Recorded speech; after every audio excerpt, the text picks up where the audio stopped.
It's been repeatedly billed as a new age for travel in the state, a high-speed rail link connecting Central Florida to South Florida. After several faltered attempts, the train is almost ready to leave the station. Brightline Trains has been spending billions connecting cities in South Florida, and next year will be pulling into the intermodal facility at Orlando International Airport. I think it's very critical that they succeed. The service that's being implemented is long overdue. High-speed rail is about jobs. In Florida, we've had several false starts, if you will, over the last 3 decades. Miami, West Palm, Orlando, Tampa. It's almost a no-brainer in terms of the need for this service. Nationally renowned transportation industry engineer and consultant, Frank T. Martin has worked in both private and public sectors over the last 40 years. And a good chunk of that with regional rail systems. He calls Central Florida home. The number one challenge would be just, the resistance of doing something new and different. You've been used to getting in your car when you want to go from point A to point B. All aboard! Welcome to Fort Lauderdale. Thanks for riding Brightline. 4 years ago, Brightline Trains started just that, something different. High-tech, high-speed, experience-focused rail line connecting West Palm Beach, Fort Lauderdale, and Miami. Top speed at 120 miles an hour, it's only 30 minutes travel time between each city. I really think it's about the experience. We don't just think about getting people from A to B. It's not just about the commodity of transportation. It's about the experience that we create around it. Brightline's president, Patrick Goddard, comes from a hospitality industry. That was by design. This service is all about the experience. From the moment you pull into the stations, sleek check-in counters, even the added hotel lobby touch of a special scent and music pumped in. No chance of confusing this with Amtrak or Sunrail. Our stations have premium lounges. We joined Patrick on the hour journey from West Palm Beach to Brightline's purpose-built station complex called Miami Central. We're really trying to think about it from the lens of the consumer, from the lens of the guest, and we refer to our passengers as guests on Brightline because that's how we think about their experience. They're a guest with us. That experience comes at a different price point, too.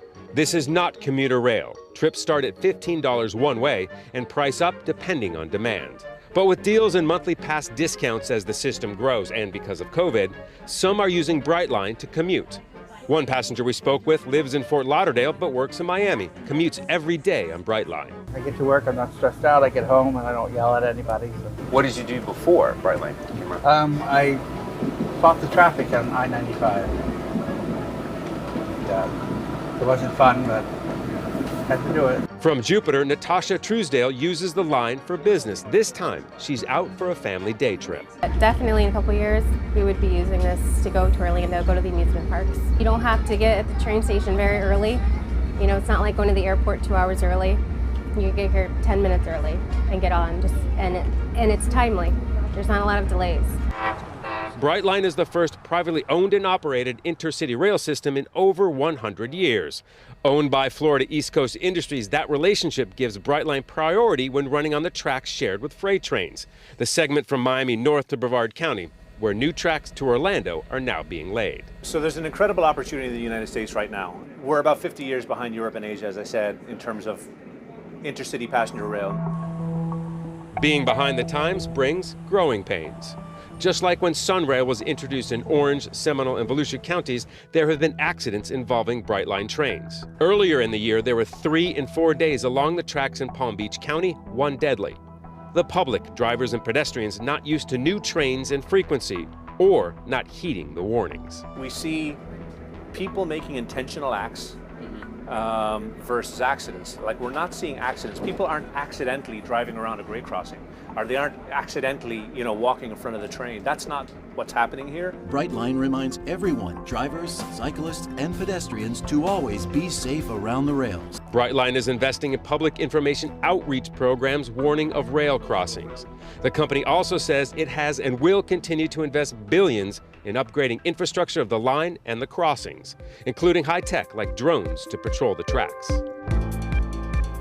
Like any good company, Brightline has its sites trained beyond Orlando and 2023 service. The company hopes to continue laying tracks to Disney and then Tampa, And they're not writing up options for future stops along the Orlando corridor. So we are looking at potentially, one or two more stations in the state of Florida, potentially something in the Treasure Coast, something, around in the Brevard area. Those are active discussions that we've been having. But before more expansion can happen, Brightline needs to see success in its move into Central Florida. There are about 400 million trips between Central Florida and South Florida annually. So like about 1 million trips a day by car. That's a lot of trips.